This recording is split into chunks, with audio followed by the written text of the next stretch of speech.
آپ کے علم میں ہوگا کہ اس وقت دنیا کی کل آبادی سمجھی جاتی ہے 6 ارب یعنی 600 کروڑ. اس میں کم سے کم 120 کروڑ مسلمان ہیں امت مسلمہ.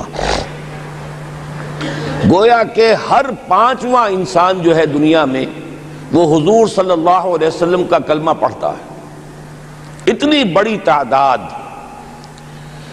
اس کے ساتھ ہی کتنا بڑا علاقہ جو ہے اس زمین کا وہ اللہ تعالیٰ نے اس امت کے قدموں تلے رکھا ہے. اگر آپ نے نقشہ دیکھا ہو دنیا کا تو آپ کو معلوم ہونا چاہیے کہ شمال میں جو بہت بڑا یہ نظر آتا ہے سائبیریا اور روس کا علاقہ، یہ سب غیر آباد ہے. اس طرح شمالی امریکہ میں بھی کینیڈا سے اوپر بڑے بڑے آپ کو بر اعظم سے نظر آئیں گے، سب غیر آباد ہیں. جو آباد علاقہ ہے دنیا کا اور جو زرخیز علاقہ ہے دنیا کا، اس کا کتنا بڑا حصہ ہے کہ جو امت محمد صلی اللہ علیہ وسلم کے قدموں تلے.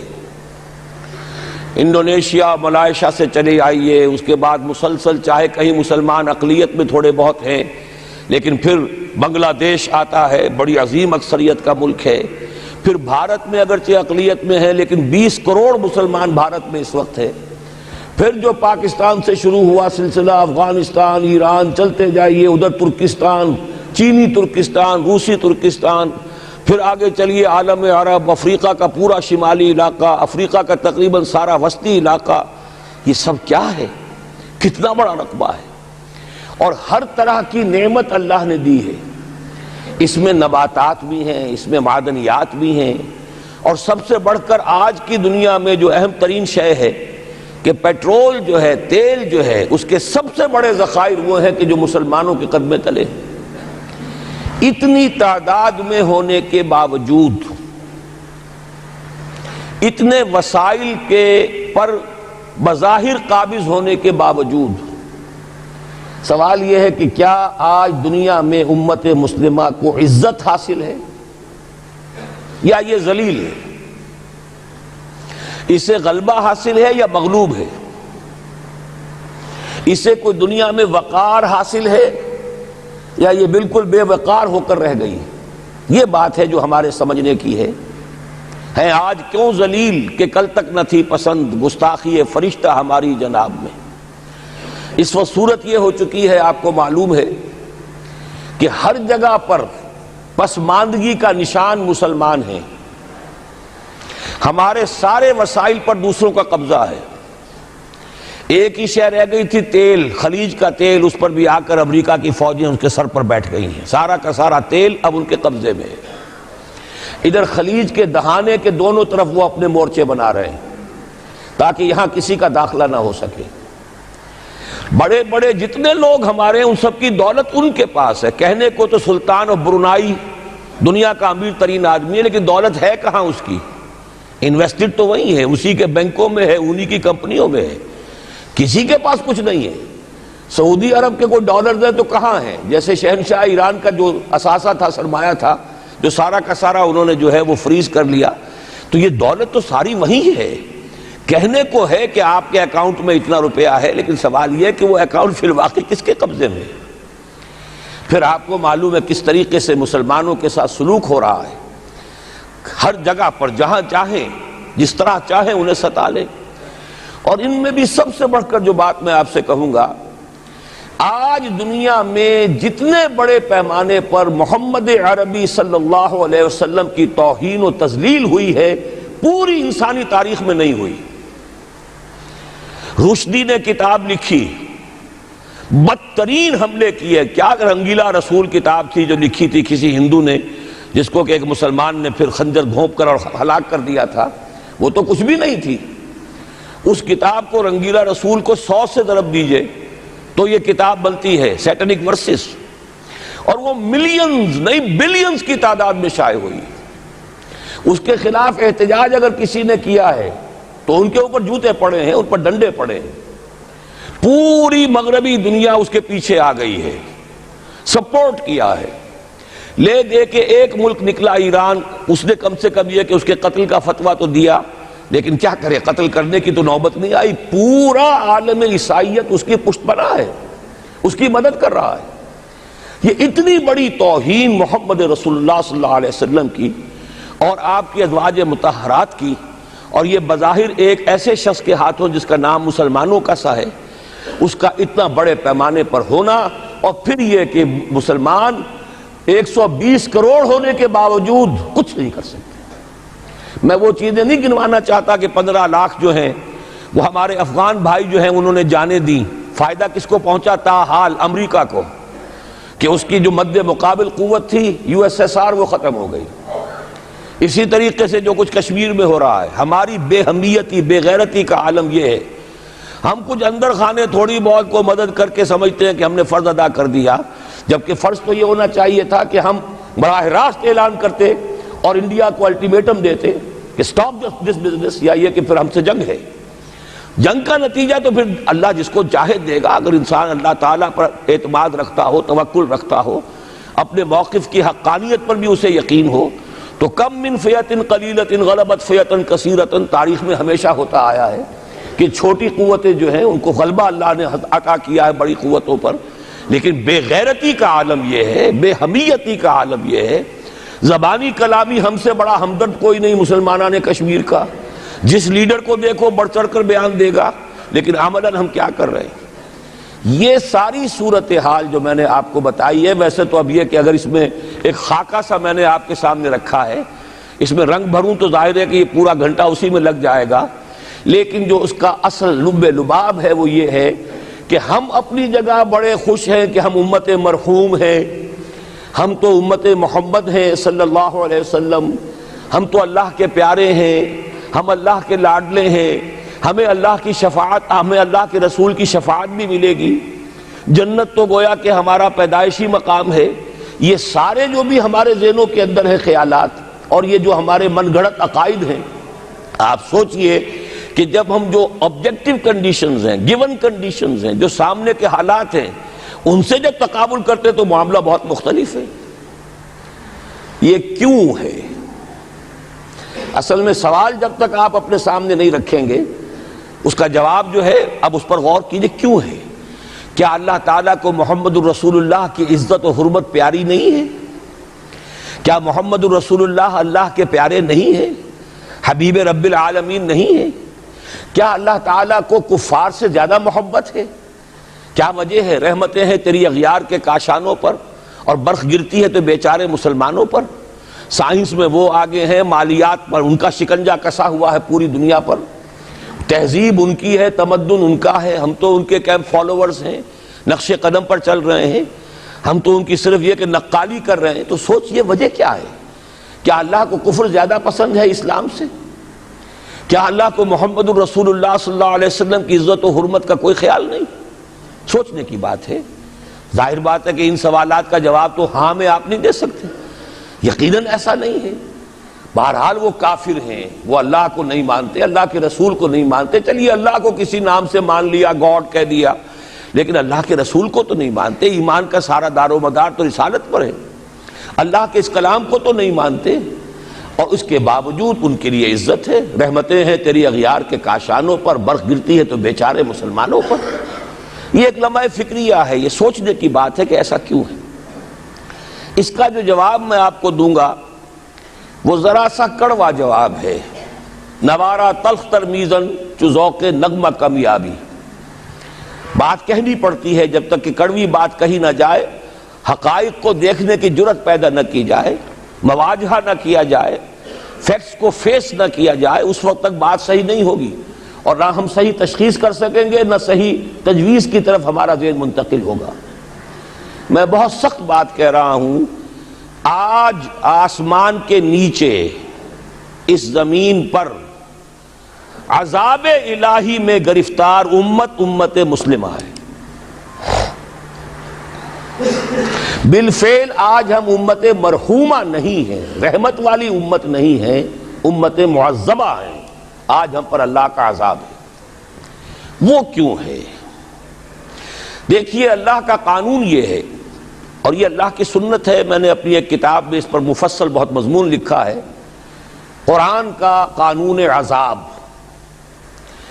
ایک عذاب تو آیا کرتا تھا ان قوموں پر جن کی طرف اللہ رسول بھیجتا تھا، اِنَّا أَرْسَلْنَا نُوحًا إِلَىٰ قَوْمِهِ، اگر رسول کی بات مان لی تو قوم کے لیے بہت خوشحالی ہے، مبارکباد ہے، اللہ کی رحمتوں کے سائے ہیں، اور نہیں مانی تو بربادی ہے، تباہی ہے، خاتمہ ہے۔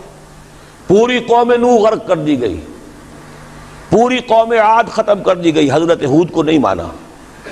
پوری قوم سمود ختم کر دی گئی، حضرت صالح کو نہیں مانا۔ عمورہ اور صدوم کی بستیاں ختم کر دی گئی، حضرت لوط کو نہیں مانا۔ آل فرعون غرق کر دیے گئے، حضرت موسیٰ کو نہیں مانا۔ مدین کے علاقے کو تباہ کر دیا گیا، حضرت شعیب کو نہیں مانا۔ یہ بات سمجھ میں آ گئی؟ لیکن جب سے نبوت اور رسالت کا سلسلہ ختم ہوا، اس قسم کا عذاب اب دنیا میں نہیں آ سکتا۔ وَمَا كُنَّا مُعَذِّبِينَ حَتَّى نَبْعَثَ رَسُولًا، ایسا عذاب ہم نہیں بھیجتے رہے جب تک کہ رسول کو نہ بھیج دیں۔ رسول آ گیا، اس نے حق کو بیان کر دیا، بات کو کھول کھول کر مبرہن کر دیا، ہر چیز واضح کر دی، کوئی مغالطے کا امکان نہ رہا۔ جاء الحق وزهق الباطل، ہر شے جو ہے دودھ کا دودھ، پانی کا پانی جدا ہو گیا۔ اب بھی جس نے نہیں مانا تو معلوم ہوا اس میں کوئی خیر نہیں ہے، اب خیر کا فقدان ہے۔ تو اس قوم کو جیسے کہ آپ باغ کے اندر جھاڑو دے کر جبھی کوئی آندھی چلے تو پتے گرے ہوئے ہوتے ہیں، ان پتوں کو ایک جگہ جمع کر کے دیاسلائی دکھا دیتے ہیں تاکہ یہ پتے جو ہیں یہاں پر بدزیبی کا ذریعہ نہ بنے، تو پوری قوم ہلاک، کأن لم یغنوا فیہا، ایسے ہو گئے جیسے تھے ہی نہیں۔ یہ عذاب اب نہیں آئے گا، اس لیے کہ آخری نبی، آخری رسول محمد الرسول اللہ صلی اللہ علیہ وسلم۔ اب آج جو عذاب آتا ہے، دیکھیے کافروں کے لیے عذاب اصل میں آخرت میں ہے۔ دار العذاب دار الجزا وہ تو آخرت ہے، یہ تو دار الامتحان ہے۔ اب جو عذاب آتا ہے وہ اس قوم پر جو ہو تو حامل کتاب الہی، شریعت خداوندی کی کسٹوڈین، اللہ کے رسول کی نام لیوا، اس کے ساتھ عشق کا دعویٰ کرنے والی، عمل اس کے برعکس ہو۔ حالانکہ اللہ نے اگر اسے وہ مقام دیا، اللہ نے اس کی طرف رسول بھیجا اور اسے رسول کے امتی بننے کا شرف عطا کیا، اسے اپنا کلام دیا، کتاب دی، اسے اپنی شریعت دی، تو کس لیے دی؟ تاکہ اس پر خود بھی عمل کریں، اسے دوسروں تک بھی پہنچائیں۔ وہ گویا کہ اس روئے ارضی پر وہ امت، وہ قوم اللہ کی نمائندہ قوم ہوتی ہے، ریپرزنٹیٹو ہوتی ہے۔ اے انسانوں، ہمارے پاس ہے تمہارے خالق اور مالک اور پروردگار کا قانون، ہمارے پاس ہے اس کی ہدایت، ہمارے پاس ہے اس کی کتاب، ہمارے پاس ہے اس کے رسول کا اسوہ۔ آؤ ہماری طرف، ہمیں جانچو، ہمیں پرکھو، ہمیں دیکھو، ہم واقعتاً اسی کتاب کے مطابق چل رہے ہیں نا؟ دیکھ لو ہم جو کہتے ہیں وہی کرتے ہیں نا؟ وہی بات تو نہیں ہے کہ لما تقولون ما لا تفعلون، کبر مقتا عند اللہ ان تقولوا ما لا تفعلون۔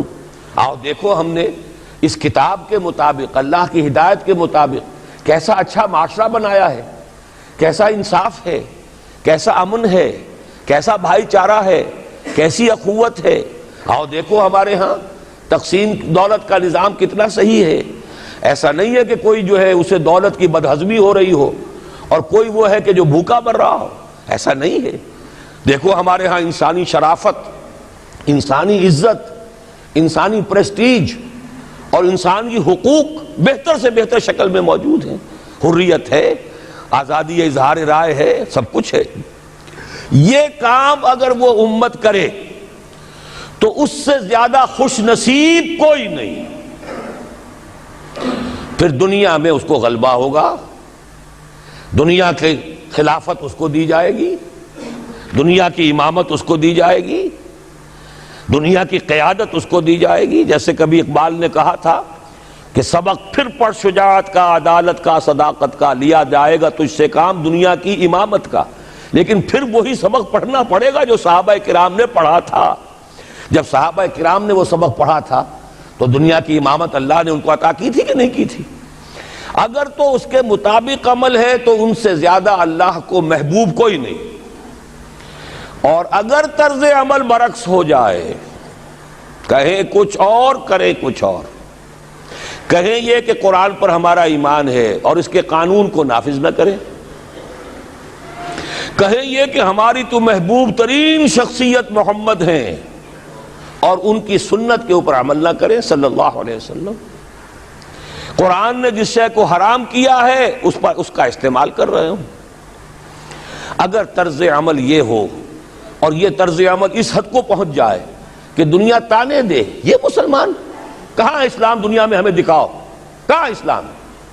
یہ مسلمان کیا اسلام پر کاربند ہیں؟ جارج برنارڈ شاہ نے کہا تھا کہ میں جب قرآن پڑھتا ہوں تو محسوس کرتا ہوں اس سے بہتر کتاب کوئی ممکن نہیں, لیکن جب مسلمانوں کو دیکھتا ہوں تو محسوس کرتا ہوں ان سے زیادہ ذلیل قوم دنیا میں کوئی نہیں. یہ کنٹراسٹ ہے جو ہم اپنے وجود سے پیش کر رہے ہیں. کیا اس کی وجہ سے لوگ اسلام کی طرف راغب ہوں گے یا اسلام سے متنفر ہوں گے؟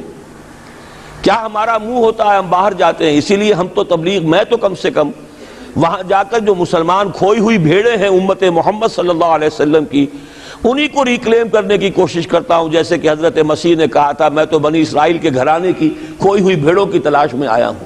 میرا منہ نہیں ہے کہ میں وہاں کسی امریکن سے بات کروں. وہ یہ کہے گا تم اپنا گھر تو سنوارو, فزیشین ہیل تھائی سیلف. تم ایک چھوٹا سا ملک نہیں چلا سکتے, تم نے اس کا بیڑا غرق کر کے رکھ دیا ہے.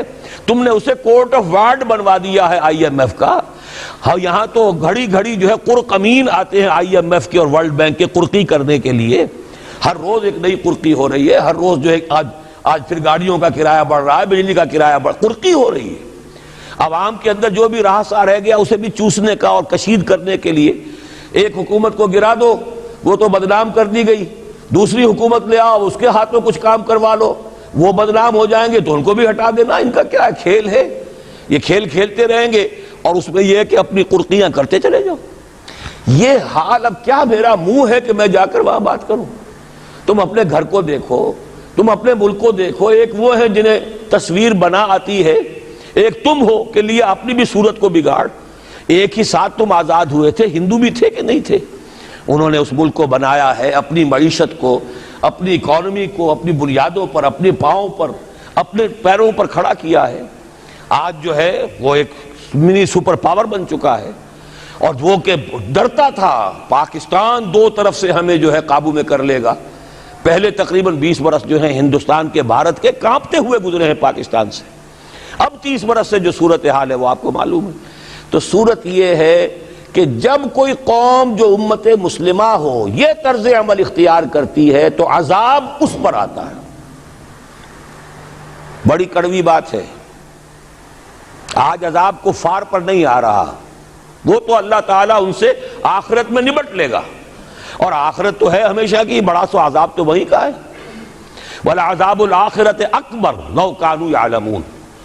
دنیا میں کفار پر عذاب آتا تھا جب کوئی رسول بھیج دیا جائے, اب رسول آئے گا نہیں, لیکن اب دنیا میں جو عذاب آتا ہے وہ مسلمان امت پر آتا ہے.